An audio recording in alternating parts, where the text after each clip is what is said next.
हमारे पास 243 सीट है और हम सब मिलकर मजबूती से 243 पे लड़ेंगे और सब सीट पर जीत हासिल करेंगे और बिहार में तेजस्वी प्रसाद यादव जी के नेतृत्व में हम अपनी सरकार बनाएंगे।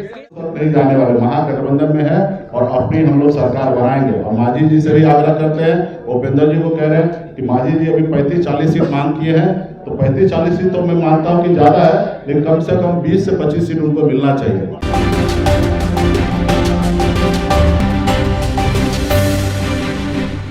नमस्कार, आप देख रहे हैं रब्जी लाइव न्यूज़ और मैं हूं आपके साथ निधि सिंह। वीआईपी पार्टी के सुप्रीमो मुकेश सहनी ने अपने 2 दिग्गज लोगों को अपनी पार्टी में सम्मिलित किया और कहा कि बिहार में विधानसभा चुनाव है और इस चुनाव में हम पूरी एकता के साथ पूरी जीत दर्ज करेंगे। पहले हम सुनवाते हैं मुकेश सहनी क्या कुछ कहते हुए नजर आ रहे हैं। देखिए, कल महागठबंधन का बैठक होने वाला है बिहार में और हम लोग बैठेंगे और कितने सीट पर लड़ना है डिमांड करना वो तो गठबंधन के प्लेटफॉर्म पे करना है और जब गठबंधन के प्लेटफॉर्म पर स्वीकृत हो जाएगा तो आप लोगों के बीच में आपकी इसकी जानकारी हम लोग दे देंगे। हम लोग बहुत ही कंफर्टेबल है, हमारे पास 243 सीट है और हम सब मिलकर मजबूती से 243 पे लड़ेंगे और सब सीट पर जीत हासिल करेंगे और बिहार में तेजस्वी प्रसाद यादव जी के नेतृत्व में हम अपनी सरकार बनाएंगे। दिलीप जायसवाल का ऑफर है, दिक्कत है तो आज देखिए हम भी सुने हैं, भारतीय जनता पार्टी पहले से ही परसेप्शन बनाते हैं, वो पहले से वो अपने आप को कमजोर समझते हैं। उनको पता है कि मेरे नैया पार नहीं लगने वाला है 2020-25 में। ये नैया को अगर कोई पार लगा सकता तो सरफ मल्ला ही पार लगा सकते, तो इसलिए वो लोग हमारे इंतजार कर रहा है।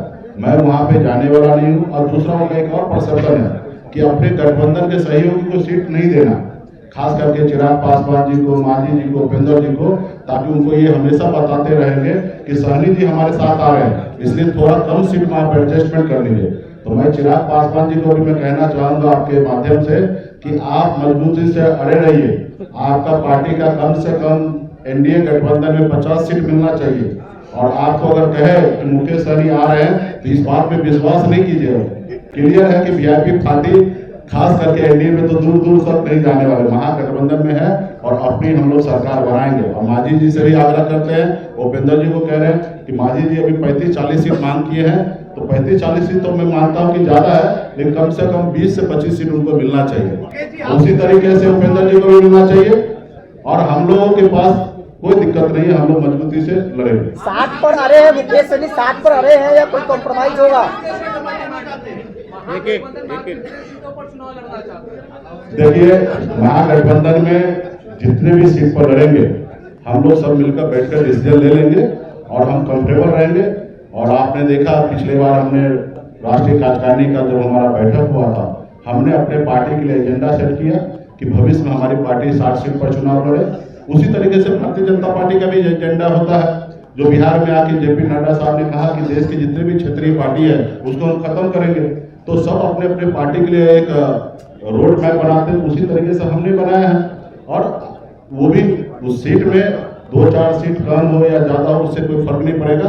हम मजबूती से महागठबंधन लड़ाई लड़ेंगे, गरीब, पिछड़ा, दलित सभी समाज के हर वर्ग के लिए लड़ाई लड़ेंगे। और आपको तो आपने देखा कि मेरी लड़ाई जो है दिल्ली के सरकार से आरक्षण की लड़ाई है, जिसके लिए मैंने सब चीज को त्याग दिया। मंत्रिमंडल हमारे छीन लिए गए, हमारे विधायक ले लिया गया और फिर अभी कुछ किस मुंह से वो लोग हमको बुला रहे हैं, हमको उन पे तरस आ रहा है कि इतना सब चीज करने के बाद भी वो अभी भी मेरे इंतजार कर रहा है। तो ये कहीं ना कहीं उनको दर्शाता है कि राज्य में वो लोग कमजोर है। एक तरफ प्रशांत किशोर जी उनको डैमेज करेंगे, बहुत सारे लोग हैं जाति धर्म के लोग हैं जो अभी उनको पसंद नहीं कर रहे। 20 साल पुराना सरकार है और नीतीश जी के नेतृत्व तो निश्चित तौर पे सब लोग परेशान हो चुका है कि अभी क्या युवा सरकार चाहिए और युवा सरकार हम ही लोग देने वाले हैं। तो इसलिए मजबूती से महागठबंधन में हम लोग सरकार बनाएंगे। कल की जो बैठक होगी वो इम्पोर्टेंट होगी आपके भविष्य के बारे में भी, क्योंकि मुख्यमंत्री का चेहरा हमारे भविष्य के लिए छोड़ दीजिए, डिप्टी सीएम का भी चेहरा तय होगा। हम लोगों के लिए अपने भविष्य का चिंता नहीं है। अगर भविष्य का चिंता होता तो भारतीय जनता पार्टी का बात मान के हो सकता है सीएम का चेहरा होता, लेकिन हम अपने भविष्य का चिंता नहीं करते। हम अपने विधायक को तोड़वा लिए, पार्टी तोड़वा लिए, हम मंत्रिमंडल से बाहर निकल के हमारी फिक्र जो है सिर्फ बिहार के हर युवा, हर किसान, हर मजदूर का फिक्र है। कि अपने राज्य को छोड़कर दूसरे राज्य में उसको जाना ना पड़े, अपने राज्य में काम करे, यही हमारी फिक्र है।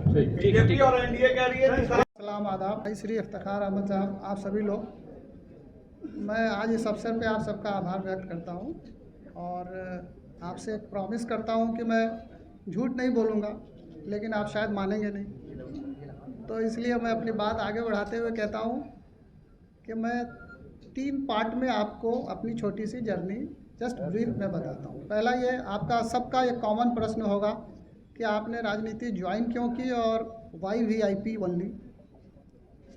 तो जैसा कि बीके सिंह साहब ने बताया, काफ़ी 28 वर्ष की लंबी सेवा के बाद मुझे अपने गांव और अपने प्रदेश से बहुत ही प्रेम है, लेकिन मैं पिछले लगभग 30 सालों से बाहर था, तो अब मेरे पास वहाँ कोई बहुत करने को कोई गुणात्मक या क्वालिटेटिव वर्क था नहीं। बहुत सीनियर लेवल पे जाके आप बहुत ही, जिसको कहते हैं ना, एफिल टावर में आप बंद हो जाते हो।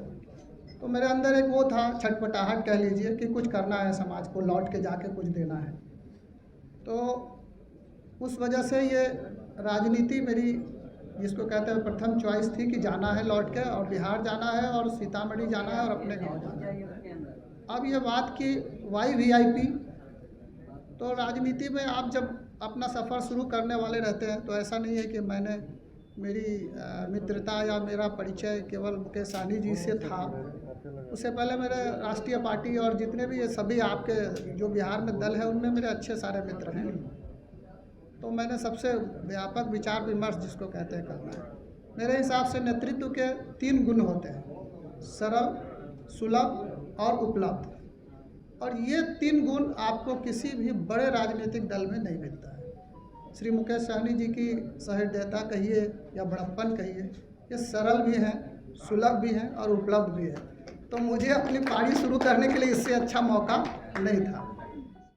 तो आपने मुकेश सहनी को सुना, साथ ही साथ बिहार विधानसभा चुनाव में कितनी सीट पर कौन लड़ेगा और कितने सीट किसको मिलना चाहिए, वो सीधे तौर पर चाहे उपेंद्र कुशवाहा हो, जीतन राम मांझी हो या चिराग पासवान हो, उन्होंने सीधे तौर पर उनको बताया कि आप इतने सीट पर ही मानना, इससे कम में नहीं। लेकिन उनकी जब सीट शेयरिंग की बात होती है तो वो कहते हैं कि कल महागठबंधन की अहम बैठक होगी और उसी में तय किया जाएगा कि हम लोग कितनी सीट पर चुनाव लड़ेंगे। फिलहाल इस रिपोर्ट में इतना ही। देखते रहे रब्जी लाइव न्यूज़। बहुत बहुत धन्यवाद।